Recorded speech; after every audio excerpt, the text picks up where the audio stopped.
process of Luzingu. So this world, the physical world, has three basic elements whose leadership is to balance between them. The world is widely known in Congo traditional symbolism as Makuku Matatu, 3 firestones. That's why in the African worldview, we use 3 firestones for cooking, right? If you visit our communities in Africa, in Southern Africa, you see that in most of the villages, we use 3 bricks, like 3 stones for cooking. And even our pots are designed in the same manner. You look at the pots, our wooden pots, our clay pots, right? Our metal pots. Here in Southern Africa, when you go to attend a wedding, you see the pots, they are designed in a similar manner with 3 legs. And our firestones also, we usually use 3 firestones. This is not a coincidence. This is part of our spirituality and it's part of our cosmology because those 3 firestones symbolize our world. Okay, in Congo, traditional symbolism, we call that Makuku Matatu. Makuku Matatu, the 3 firestones which the social Congo structural mortar, Kinzu, the social cultural organization of Congo society is shaped and is symbolized by 3 basic forces. So those 3 firestones, number 1, all growing social forces among Zingunza. Okay, so number 1 is all growing social forces among spiritual people. Zingunza, spiritual people, heroic future community members in their color step. So that's a color step.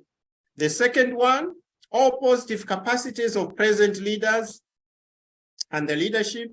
So number 2, the second stone is all positive capacities of present leaders.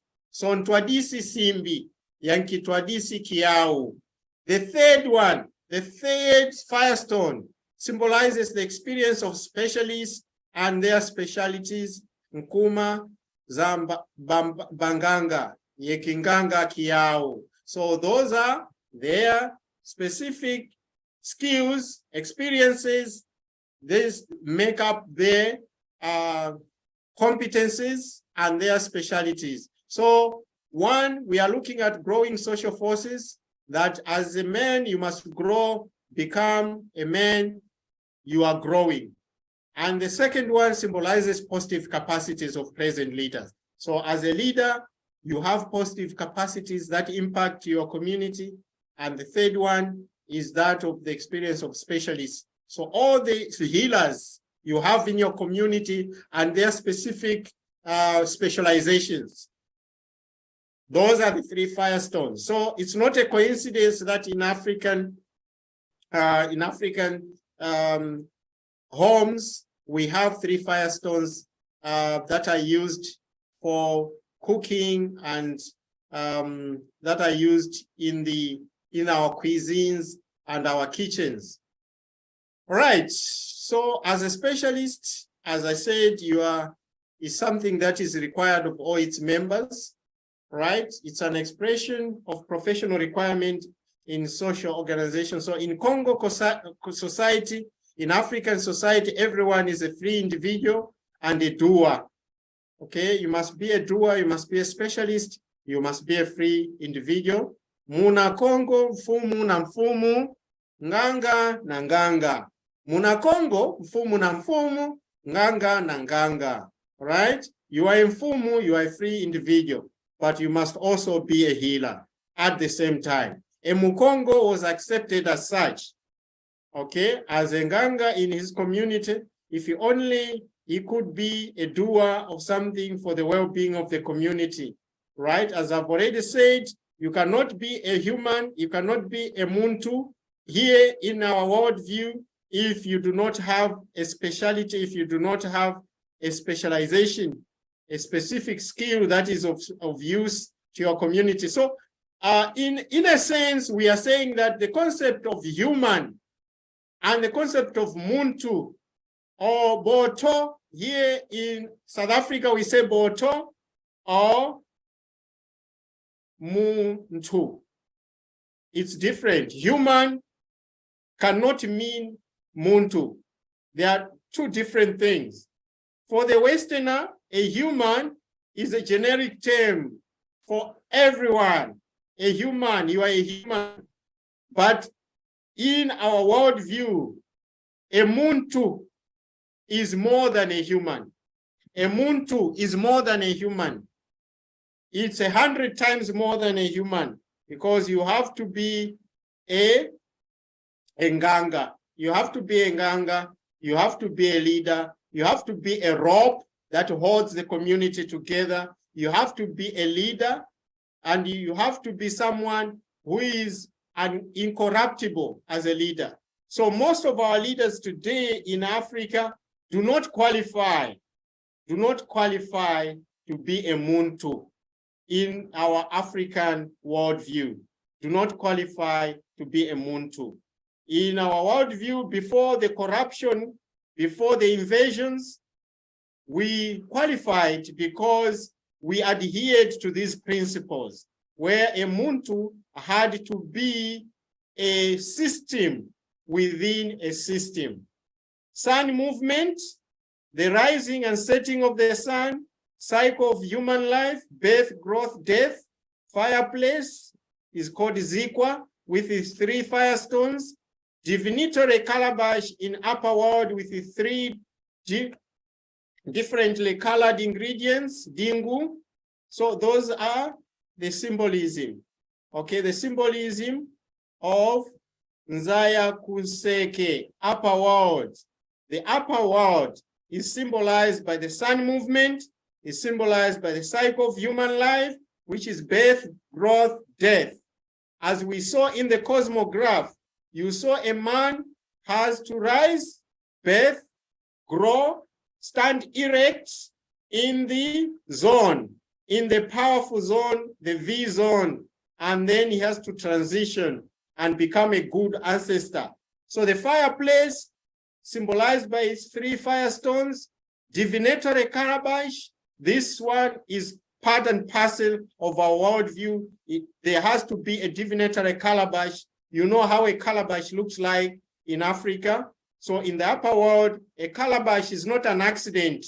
It's part and parcel of our cosmology. And these calabashes have to be colored in 3 different colors. Okay, it's called Dingu. In Southern Africa, in Zimbabwe, Zambia, Malawi, they call it Dengu. Dengu. So that's a divinatory calabash. According to the author, Pachikama, also Emukongo, Makuku, Matatu, the 3 Congo mother provinces, okay, only date from the 13th century to the present time, is to be linked to the Bantu Congo worldview. This contribution, this focus on ancestry can help us so much. Part of the reason why so many people are depressed, part of the reason why so many people are overwhelmed, part of the reason why so many people struggle with anxiety is because, well, they feel alone, right? And this society that we live in, cultivates this idea of individualism, of, well, you could be strong. Oh, you could figure it out on your own. And you should, in fact, figure it out on your own. You can do it all by yourself, these concepts of self-reliance, which has its place. But what happens is that what ends up happening is people end up feeling like they're all alone, that everything is up to them. And that is not true at all, right?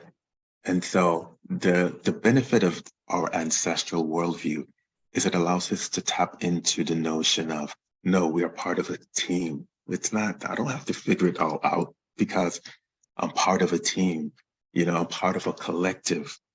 I'm not the wave, I'm part of the wave, I'm not the ocean, I'm part of the ocean. And so we're able to tap into a wider body of spiritual support. And just knowing that we're not alone, that we do have this team around us. One of us is the creator having a human experience. And we are fulfilling the destiny of the creator when we live the lives that we live. I was following along with the work that Dr. Mitoli was showing us, the work of Dr. Fukia in his book on Congolese cosmology. And I think of the work of these genius scholars that came forward before us to develop an understanding of who we are as a people. As I said earlier, I'm an educator. I retired from the New York City Board of Education, 2009, having spent 31 years with our children in South Central Bronx. I've been a college professor for 14 years. 12 of those years, I was in a state university in the Black Studies Department at New Paltz. And what I've found out over time as it relates to studying, coming up out of the Roman Catholicism and beginning to look at our ancestors, I began by saying when someone tells a perfect lie, the truth is unbelievable. For us to return back to understand the deepest fundamental meaning of spirituality, I return back to a people that I think Dr. Mitoli could speak on far better than I, the Twa Mbuti, the Khoisan people. These are the first family that came out of the Homo sapiens sapiens that began to develop a civilization. They are the first family. And the Twa Mbuti Khoisan, Central and Southern Africa combined, because remember, these countries that we're dealing with, as we call them through Africa, the so-called 55 countries, we have to go back to 1885 and understand the Berlin Conference and what the Berlin Conference did to carving up Africa and doling out pieces of Africa, huge land masses that would become the countries that we know of today. And so when we look at Africa as a continent, there are connections that were there where African peoples had been connected. You can go to Kenya and you can go to Ethiopia and you can see the Omo people.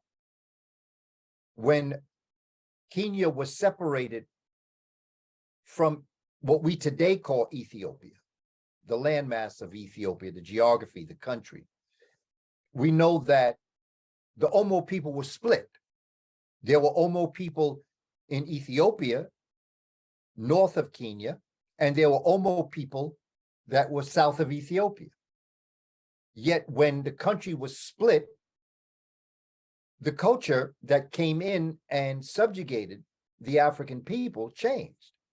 So now we look at the Omo people in Kenya, we look at the Omo people in Ethiopia, and we think that they're different people, but it's not. The same way you could go to Liberia and Sierra Leone, and you can look at the Vai people, VAI.